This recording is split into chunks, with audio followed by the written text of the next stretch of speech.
if it's fixed. Now it's fixed. Okay. Yeah. Okay. All right. In 3, 2, and 1.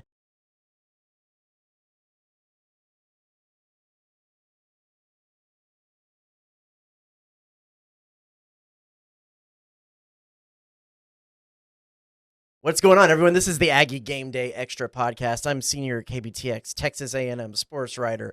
It's way too long of a title. Travis Brown. Over there, chief meteorologist Max Crawford. Can you include the 3, 2, 1 in this? I just was trying to get the energy. That was the most enthusiastic 3, 2, 1 I have heard from you. I will, or maybe that'll be the cold open, 3, and then we'll break, 1. and then we'll go into this because it's been there's a lot going on. There's a lot of moving parts. You know, as there's only 2 of us today because our esteemed colleagues Aaron and Jair are Jair's off. Aaron is trying to get that 5, 6, and 10 out over there because Tyler Shaw is off being a dad or whatever, something like that. You know, I guess that takes time. You should take time away for that. So yes, I think we're a little short-staffed. We're a little flying around by the seat of our pants right now. So I needed to get the energy up because I'm dragging a little bit. So, okay, I'll start shouting. Yeah, that might help. But also it's been a little bit of a long day. It wasn't the Sometimes we hit the 5-game parlay, and sometimes we don't. Yeah. And that 5-game parlay is the weather broadcast. Yeah, that's fine. Sometimes I don't know what's more idiotic between sports betting and trying to forecast the weather. Today, I feel like the idiot for forecasting the weather because it didn't really rain a whole lot. We said it was going to, and it didn't. The good news is it still looks beautiful for the game on Saturday. It's going to be really hot, I would say through the first half, but every point before then and every point after then should be really, really nice. Awesome in the morning, just great tailgating weather, by far the best we've had so far this season, and then really nice in the evening. It's just going to be a little hot during the game. So that all looks like on track still, but this looked like the best chance of rain we were going to see all September, and it just did not pan out. So well, I'll give you your credit. It did rain enough at my house that I needed to put the cover on our new patio furniture. So it got me to actually get out there and put the cover on the patio furniture. That's good. So I appreciate that's nice to know. You'll help me out. But I know you also can't necessarily be like me and be within a touchdown of just about every game predicted this year so far. UTSA, we had I predicted within a touchdown. And then Notre Dame, it was 45. I predicted 45-43. Okay. Excuse me, 42. It was 41. Who did you have as the victor? I did have Notre Dame as the winner. Well, so we weren't gonna go there. But now you're talking like a true meteorologist, where you're backtracking. You're kind of backtracking, saying, "Well, I did have this right." Mm-hmm. Well, the science says that Notre Dame should have won, but A&M.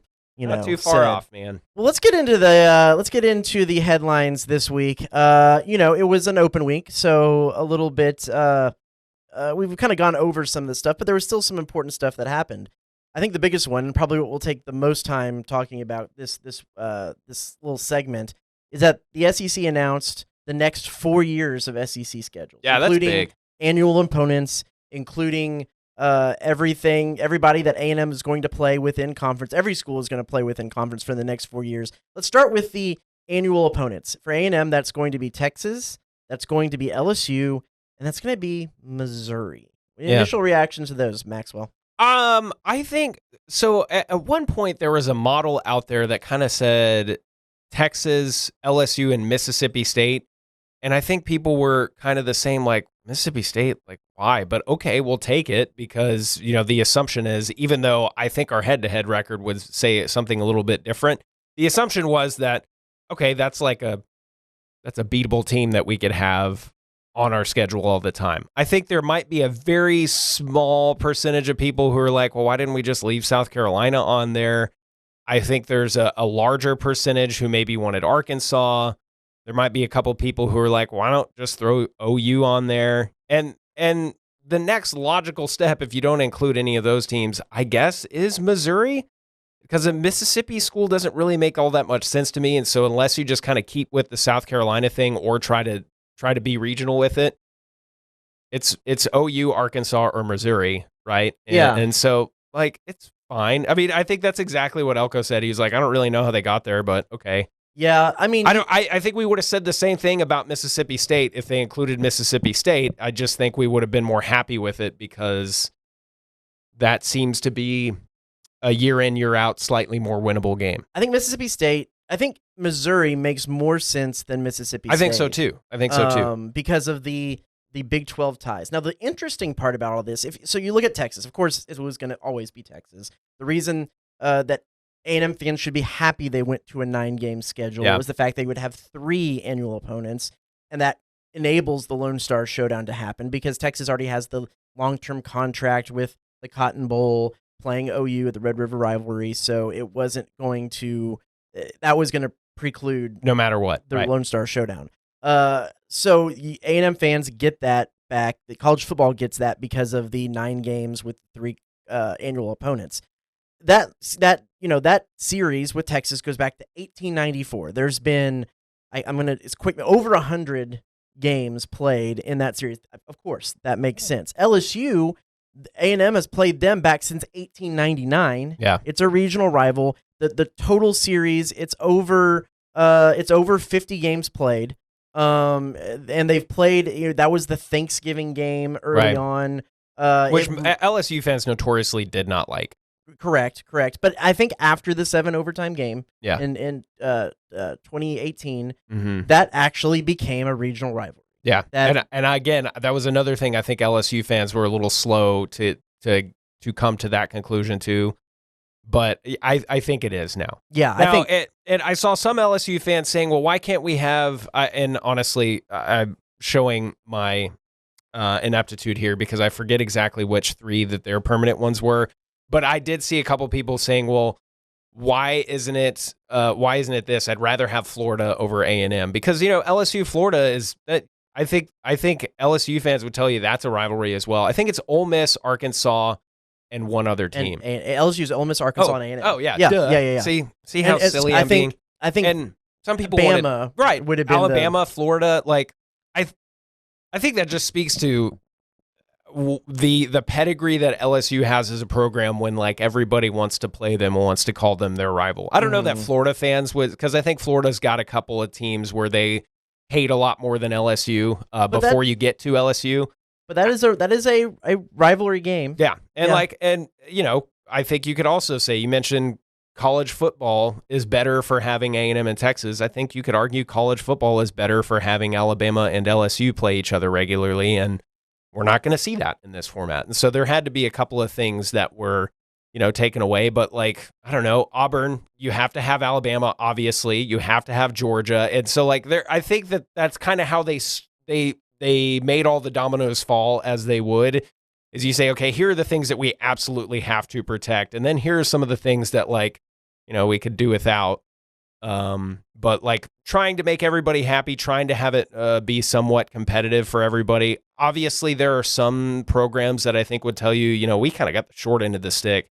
You could maybe argue that A&M and Arkansas are one of those because we have the same permanent rivals. Right? And right now, Missouri is on the up and up. The stats on Missouri, I'm surprised. You think, oh well, okay, they were a Big 12 rival. They've played. Missouri's close, whatever. They've actually only played 17 times in the all-time series, which is surprising, and only 4 of those are from outside SEC or Big 12 play. Prior to that, so it's a recent matchup. If you would call it that. I keep saying permanent, but I believe they're going to re-examine this every 4 or 5 years. Yeah. Because, if Missouri all of a sudden, gets a heater the next couple of years, then they might switch that out with A&M to give them a team that they don't want one team they don't want to have one team be in the SEC West. Yeah. And all the rest of the teams not have to be. And this is a little bit hyper-focused on just the viewing experience in general. But if you're holding Missouri in one hand and Mississippi State in the other, and you're going to these stadiums to play them, would you kind of have to high and tight, or do you think you could hold them at arm's reach? I think you'd have to. Who is heavier, have to use Missouri your torso, or Mississippi State? Mississippi State's heavier. Okay, come on, let's be real. I think you are looking at. And this is a hater statement. You were looking at the 2 worst viewing experiences in the SEC. And by that, I mean Missouri has a weird angle that you have to watch the game from. And if it's a daytime game, the reflection off of that turf is mind-bogglingly terrible. Fair. And it's just bad. And it's under construction, so I'm sure the stadium's going to look better, and hopefully they get better turf. But it's just, to me, it's just not a good-looking field, and it's at a weird angle, especially during a daytime kick. And then, of course, you have Mississippi State, which I can't watch Mississippi State games because of the Cowbells. It is so Imagine annoying. Being there. I usually have my AirPods I in have the no entire plans. game. And again, I know some people who either graduated from Mississippi State or even got their weather certificate from there and stuff. And I mean no disrespect to them, but I have no plans to ever travel to Starkville. I'm sure people say that about College Station, but I'm not going to watch a game in Starkville. I'm just not going to. I don't want to buy the earbuds. I don't want to be around it. And also, we don't win there a lot. I don't want any part of that. And so I, for one, am really glad that only every 4 years do I have to deal with that. Yeah. So I'm stoked about that. I think this is something that I can say that is that is a fact, but I'll have to look it up later and maybe I'll tweet about it. I think Starkville is the only SEC city that doesn't have a Target. It's like that small. Isn't College Station the only SEC city that doesn't have a Waffle House? Yeah, but that's I can understand that, but every city has a Target, right? Just about. Yeah. So I won't continue to go down the talking mess about Starkville train or anything like that. That's not a place I want to drive 11 hours to go watch a game because I know I'm going to have a headache afterwards, regardless of whether we win or lose. If we were doing this by everyone needed to get their rivals, which wasn't going to happen. Of course not. But if you're talking A&M, the third logical option, it should have been Arkansas. To me, it would have been Arkansas, and I would have been okay with Oklahoma. Although if we'd have had Oklahoma instead of Missouri, it'd have been we have to play Texas, LSU, and Oklahoma no matter what every year. Well, what happens if we get Alabama and Georgia on that slate? Mm-hmm. And then I would spiral. But yeah, the one that I would want is Arkansas. I think because even when Arkansas was bad, even when Texas A&M wasn't great, that game always lived up to the hype. Very, very rarely did it not. I mean, that 2020 game and then Johnny's Heisman year were the two times where that game just didn't fit the billing. But every other time, even though there's been a couple of years where we pull away from or whatever, but every other time it's a game in the fourth quarter. Yeah, exactly. And it always confused me with ESPN because yes, there was times that Arkansas wasn't good and A&M was good or whatever. But that game always produced. It was always dramatic, and it was always at 11 a.m. And it always stressed me the hell out. So always. Except for one time where the kickoff was at 8 p.m. at Jerry World. Yeah. And that was when Trevor and Travion ran all over them in the second half. I was at that one, and that was a good time. That was my first one on the beat, and I thought I was, this was how it was going to be every week. No. Real quick, and then the notable points are the fact that in 2027, Georgia finally comes to Kyle Field. That was one of the big talking points that since A&M joined the SEC, Georgia had never been to Kyle Field. To the same point, A&M had never been to, is it still Kroger Field in Kentucky? Kentucky. Yeah. That's going to happen in 28, I think. 28. So I'm kind of surprised the Georgia coming to Kyle Field didn't happen in 2026. So I will tell you what, I mean, and maybe the standard of competition is a little bit different between Kentucky and Mississippi State, but for the opposite reason, I would love to go to Lexington. Do a little bourbon action, stock up, go on a bourbon tour, just kind of enjoy Kentucky. I would be excited about a Lexington road trip. Yeah, that's the only venues I haven't been, SEC venues I haven't been to since I've been here. Fayetteville, which we'll do this year because of the and that is a beautiful place. I've been to Fayetteville, haven't been to a game day stadium, so that'll be fun. Kroger Field in Lexington, and I think is it First Bank Field, the Vanderbilt. Okay, is the only other one I haven't been to. So we'll complete the the whole set here. Get there. In the next 4 years. We'll probably delve. And then bringing Oklahoma back. As from the A&M fan perspective, I think we're almost assuredly going to go to that game. We got family in Oklahoma. some of which are now like very closely tied to Norman. So yeah, like almost assuredly we're going to that game. We're getting tickets, the whole shebang. So yeah, so I'm excited for that one. Ruben Fothery, questionable to probable this week.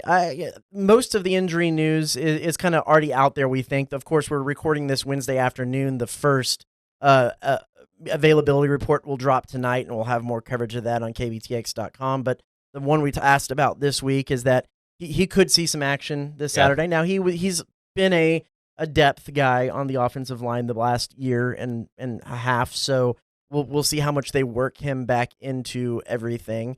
Throwback uniforms. They're honoring the 1975 co-championship team where they went. It was Arkansas, A&M, and Texas all went 10-2 that year. And A&M went to the Liberty Bowl, played USC. Did not go well for them. Okay. Cool. But cool. What do we think? You're the fan. What do you think? It wasn't like a jaw-dropping situation for me. I wasn't like, these are amazing, but I did like them. I think they're slick. It's kind of the tough thing with like a traditionalist uniform school. And right, yeah, exactly. Because they've had the same logo. It's hard pretty to change much. it when you go throwback. He's like, okay, well, because the kits that we went back to when Elko got back was more traditional anyway. And so you're like, how much more are you actually going to deviate from it? The helmet logo, I think, is going to look awesome.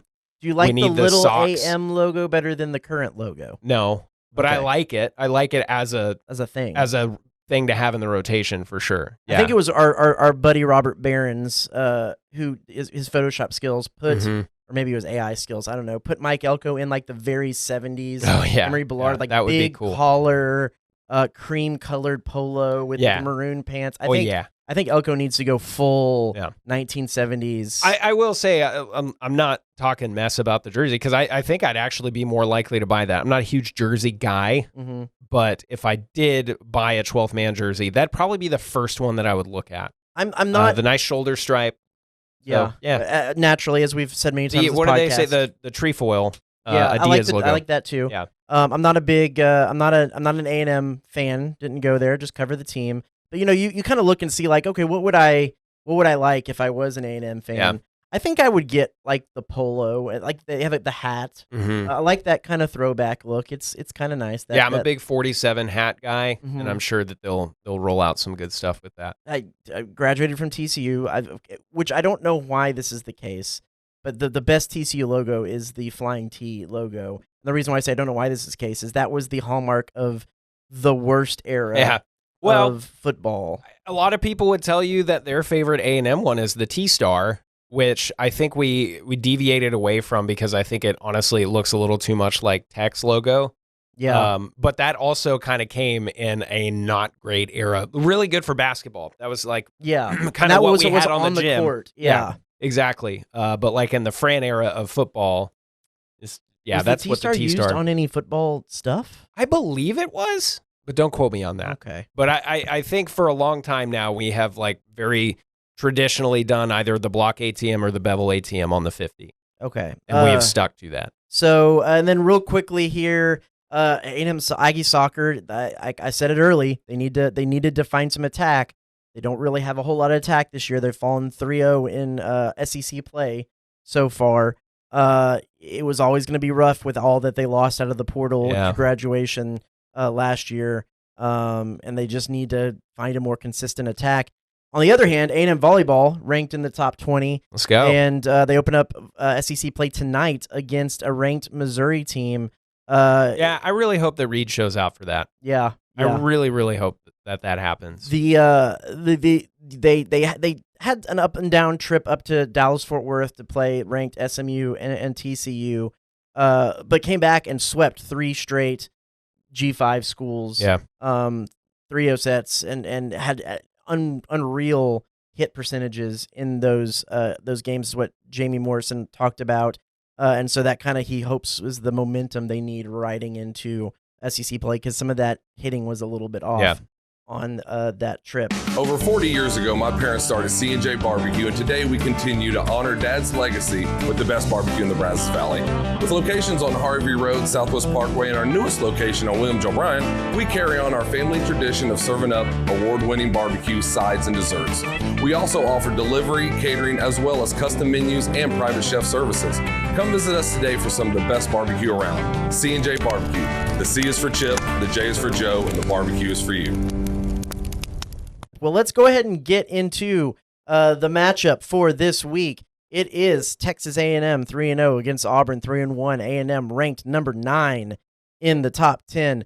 I want to start out with the fact that, first off, game Saturday, 2:30 p.m., Kyle Field. You can watch that on ESPN. Before we get into the nuts and bolts of Auburn, the thing that concerns me, the thing that's been stuck in the back of my head through all of this is if you go back in A&M recent history, when they get put into that prime position, when they get put into the top 10, when they get put into the top 4 of the college football playoff, when it was a 14 playoff, that next game has always been a challenge. Yeah. Has always not gone so great. You look at Mississippi State in 2016. Right. You look at South Carolina last year. There's other instances. How much Mississippi State or Ole Miss have played spoiler to that ranking a lot. How much are you, Max, concerned about the ranking factor?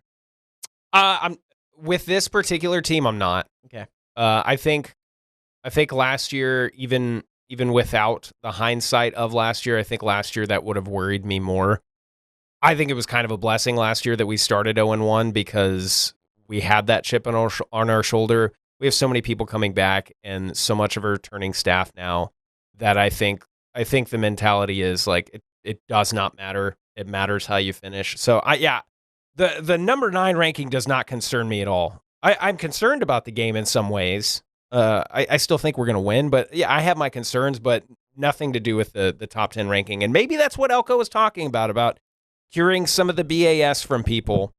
But I also happen to think that the BAS speak and we're cured of it has happened a little bit early because, yeah, there is a potential that we just go and we lay an egg this weekend. But here I am being pretty confident that we're going to win this weekend because here's the thing. I mean, this is just kind of the way the SEC schedule looks. If we can't win this game at home after a big game, there's no room for a hangover game because we had a bye week. Like, if we can't win this game, then it is going to be a rough going for the rest of the season because I happen to think Auburn's one of the most talented teams that we will face, but I don't know that they're one of the most sound teams that we will face. I'm glad we get them early in the year. I always say that about a Hugh Freeze team. I'd rather have him earlier in the year than later in the year. But yeah, if we can't beat Auburn, then all of a sudden you start worrying a lot more about the other games. Mike Elko, I think your kids are a little too young for this still yet, but I know a lot of our friends who listen have to kids, Elko pressers. No, yeah. I know a lot of our friends who have kids have talked about there's this show on Netflix that they're obsessed with. I think it's called K-pop Demon Hunters. Oh yeah, they're not there yet. They're not there yet. Yeah, I think what this A&M team really is Mike Elko Demon Hunter because he's killed all of the demons. I track with you that A&M has had over the recent history. When you go back to that streak of they couldn't win a road game. Right. They won at Florida last year. They couldn't win a ranked road game. They took care of that last week. Pretty much every time that there's been a storyline, a narrative of this has plagued A&M, Mike Elko and co. has eliminated that demon. They've taken the boulder off of their back, per se, on that. Take care of business at home when you should take care of business at home. Case in point, Missouri last year. So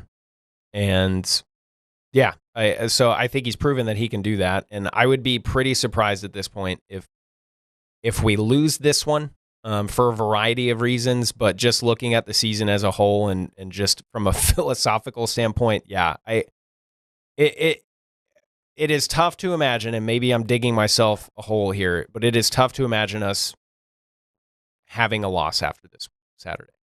I think you nailed it. This is a really talented, great test Auburn team on paper, but they just haven't fully put it together in a manner that I think will give A&M big problems this week. And the part I want to look at first and talk about first, and we'll hear from Elko because I asked him about it this week, is you go back to that Oklahoma game, they give up 9 sacks. 9 times Jackson Arnold is on the ground. Yeah. Some of that is we talked with Daryl Dickey this week. You can go watch that film study on KBTX.com right now. And he mentioned, it's what they said. Some of that's on the offensive line for letting guys through, not being, following their assignments. Some of that is on Jackson Arnold for holding on the ball too long. He's ranked, I believe it was 26 in the nation this season on time to throw. Yeah. Average time to throw. So he's up there and holding on to the ball. And just last week, he was 14th, I believe, in the nation in average time to throw, according to Pro Football Focus. He's not necessarily getting the ball out. Daryl Dickey even said the offensive line, while they're really talented, don't look like they're playing cohesively. So I asked Mike Elko, is this a game that really the defensive line can kind of pin their ears back on? And he wasn't so sure. Let's hear what he had to say. Oh, I don't think so at all. I think they're extremely talented up front. I think it was a little bit of an anomaly on Saturday. I think we got a ton of respect for them, and I think human psychology, I said this to the guys this morning, human psychology says absolutely without a doubt the best unit on the field Saturday will be the Auburn offensive line. I can promise you that. So he's indicated, and it's probably true, that because this was such a bad part of last week's game, this is going to be the thing that's going to be fixed. Well, I will say, I don't think we're going to have 10 or 11 sacks. No. I mean, that would be awesome if we did.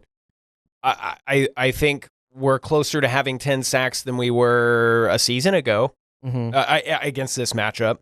But yeah, I don't see this as something that's going to be fixed overnight. I think if you're the offensive coordinator, if you're Hugh Freeze, whoever, you are trying to employ a few more plays that gets the ball out of Jackson's hands a lot quicker, especially to set up a drive, some quicker throws and even some handoffs and maybe a couple good RPOs and things like that. But the pre-snap penalties were something that really plagued Auburn too, and I don't see that overnight getting better. And not to really toot the 12th man's horn all that much, but I mean, they're going to be going into another hostile environment, and dare I say it's going to be louder than it was at OU's stadium. So I think you would have to expect them to be better, because in a lot of ways they couldn't be much worse.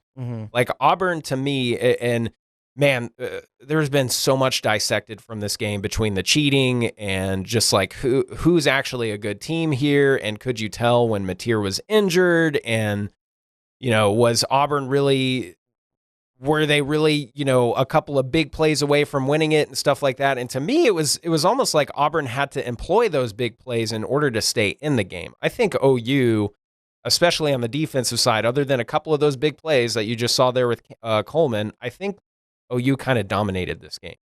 And I think we're a better team than OU is right now, especially, knock on wood, with the healthy quarterback.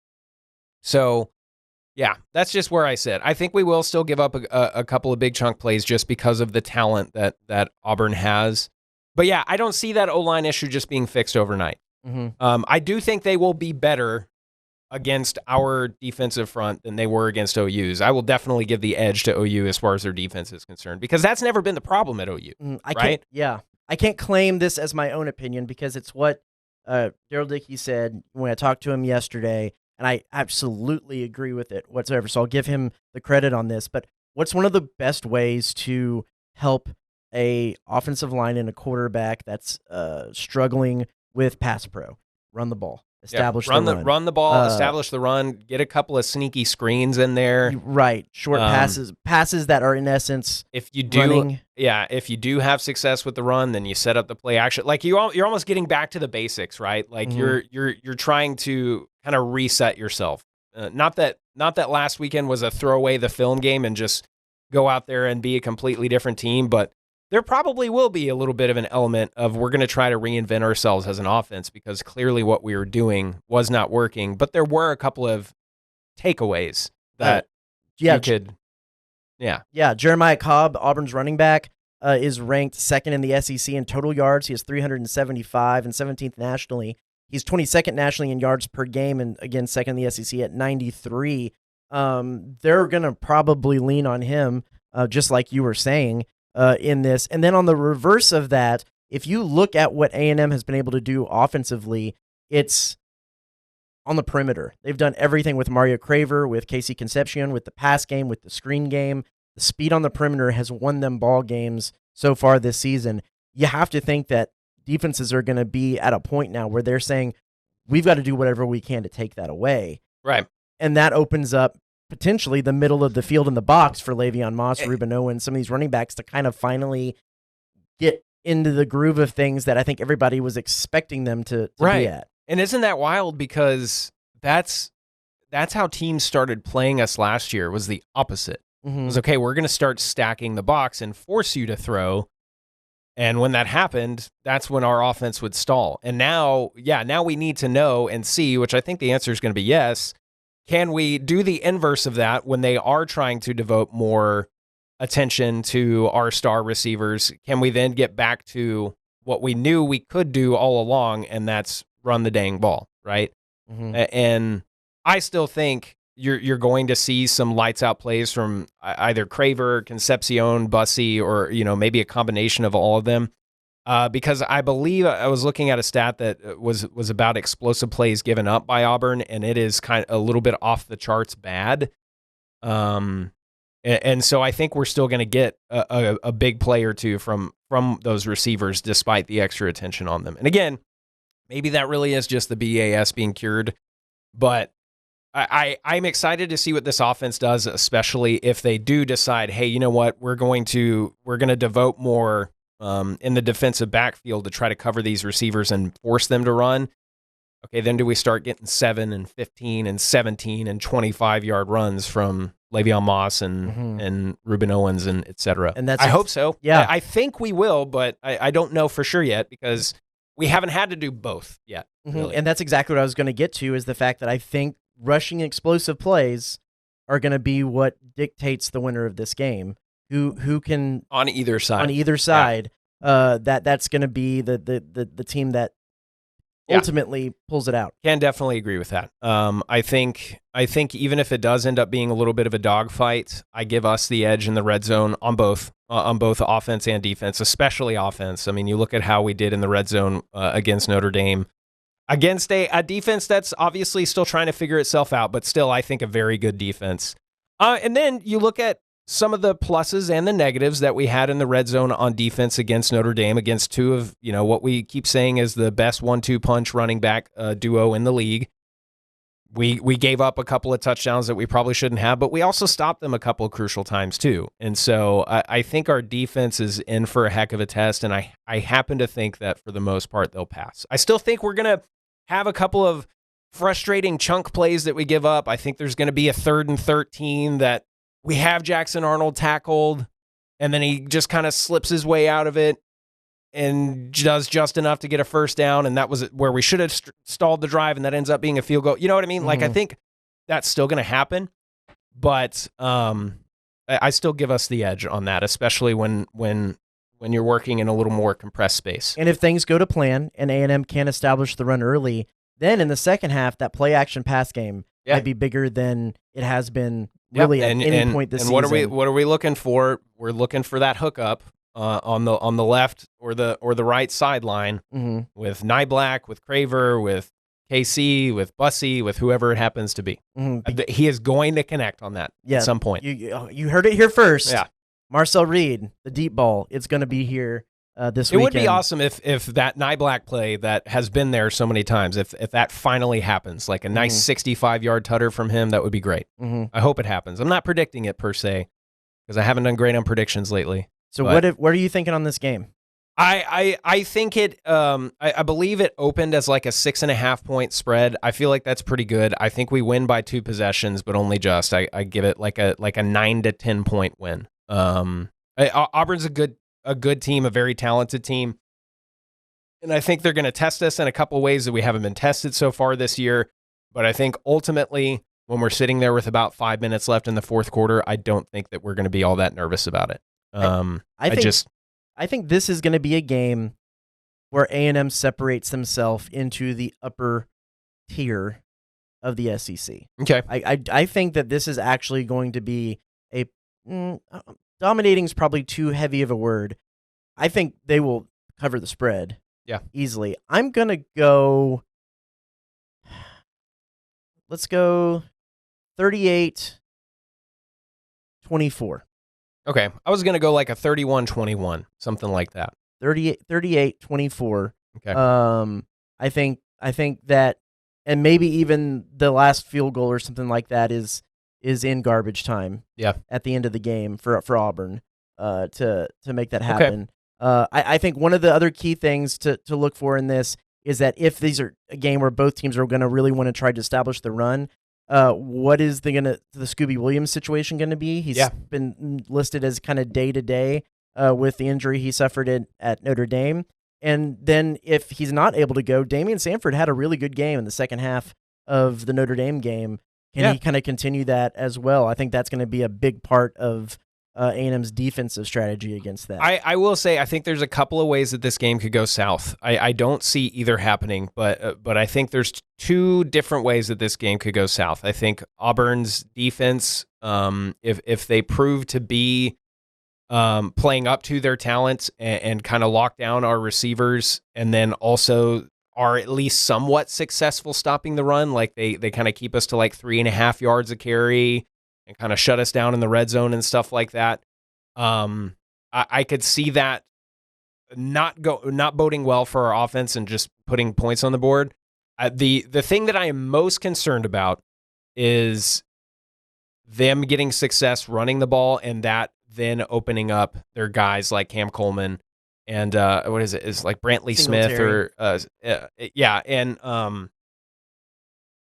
I don't think it's going to be the same situation as what we saw with OU, but if you limit those big plays from that super talented receiving core, then I don't think we're going to have any huge problems. But I do think it's possible. The reason I don't think either of those happen is honestly, I give us the home field advantage. I do not like playing on the plains, especially at dark. They always seem to have some interesting mojo against us. Ever since 2016 was the last time we beat them in Auburn. I'm pretty sure. I could be. Oh no, we did in 2020 also.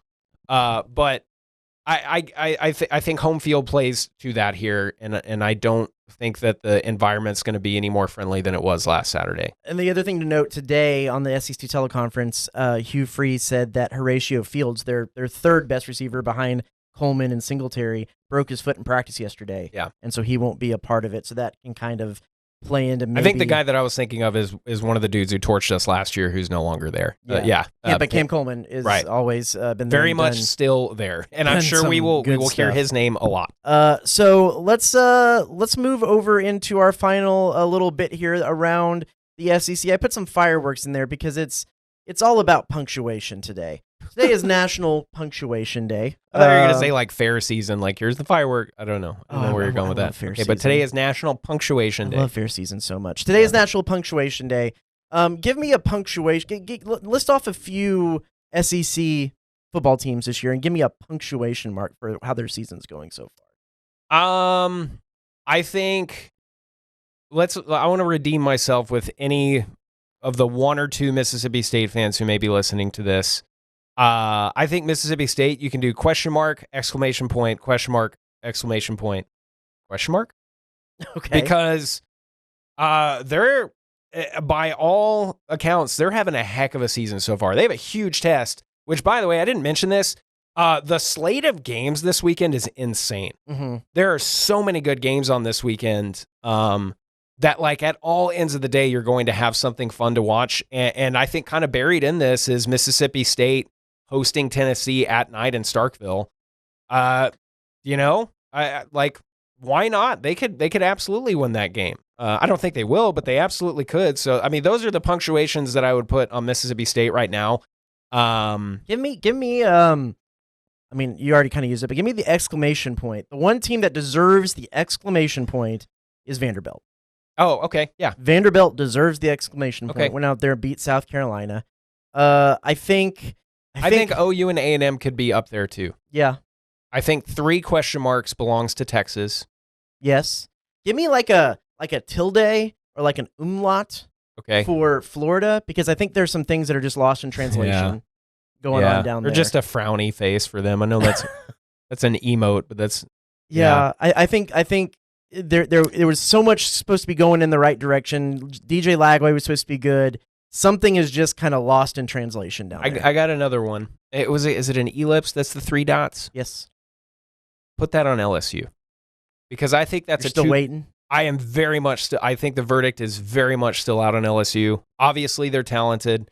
I still don't think we're going to win in Baton Rouge, but I don't think, especially their defense, is as good as not everybody, as a lot of people think they are, and I think they're going to get exposed this weekend. I don't even know if that means that they're going to lose, because I think Nussmeier's still a heck of a quarterback. But I think that Ole Miss LSU game is going to be something like a 48-40, and everyone's going to be like, I thought LSU had a defense. Mm-hmm. So that's why I'm going ... with LSU. I'll throw one in there. It's not a punctuation mark, but it's made by punctuation. You know, like the little meme thing. You send this to me a lot of like shrug. You send me that too. But like the brick wall and the little bunny like peeking around it. Yeah, that's Missouri. Okay, because they're sneaky. Yeah, I think they're sneaky good. That will be a tough game to win. I think they are sneaky good, and so they're just kind of sitting there waiting, peeking around the corner, going, "Hey, remember us?" Yeah, we're pretty good. There's so many dadgum SEC teams, but yeah, I think the exclamation points. Sure, you can absolutely say belongs to Vanderbilt, but I think OU and A&M are right in there as well, especially if we improve upon that this weekend. And OU, but you might want to throw a question mark on OU because John Mateer. Yeah, man, what on earth? Hand. We'll have to see how that all goes. Well, I think that's all the time that we have today for the Aggie Gameday Extra Podcast. Be sure to check KBTX.com for all of our coverage leading up to the game. Aggie Gameday this weekend, live from Aggie Park. I'll be out there. We'll have, I believe, Jay Kubinek and the coach, Alan Waddell, out there to help break stuff down before that game. Be sure to check this guy for that forecast this weekend on the 5, 6, and the 10 on KBTX. And we'll be back to break down what happened on that game and what's next for A&M next week, same time, same place. So for Max Crawford, I'm Travis Brown. This is the Aggie Game Day Extra Podcast, and we'll see you next week.